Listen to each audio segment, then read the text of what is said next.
ખૂબ જ રાજીપો વ્યક્ત કર્યો।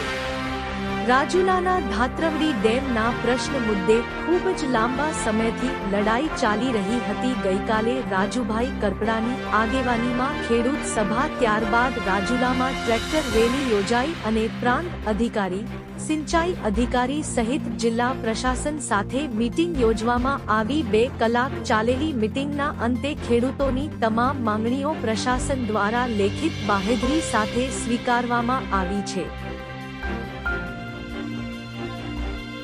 લાંબા સમયથી ચાલી રહેલ પ્રશ્નનું કાયમી નિરાકરણ થયું છે અને આંદોલનનું સુખદ અંત આવ્યો। ખેડૂતોમાં ખૂબ જ ખુશી જોવા મળી હતી। અને રાજુભાઈ કરપડા તમારા પ્રશ્નોને લઈ અને આવ્યા હતા, તો એના વિશે તમે શું કહેશો? તમારું નામ શું પહેલા? મારું નામ નાગજીભાઈ બસુભાઈ બળદણિયા, ગામ વડલી। અચ્છા, હું એક કિસાન છું, બરોબર। આ અમારે માથાકૂટ આજે 17મી સાલથી આવતી હતી, આજ રાજુભાઈએ પાર પાડી છે। એટલે રાજુભાઈને અમે ભગવાન માનીએ। અમને તો આમાં બહુ ખબર નથી પડતી, અમે તો ખેડૂત માણાના છોકરા હતા, ભણ્યા નથી, ભણેલ ગણેલ નથી।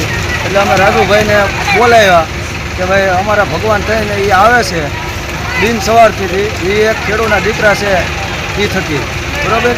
અને એ અમારું કામ અત્યારે સારું કર્યું છે અને અમે એના વિશ્વાસે અટાણે મૂકેલું છે, આભાર, બરાબર।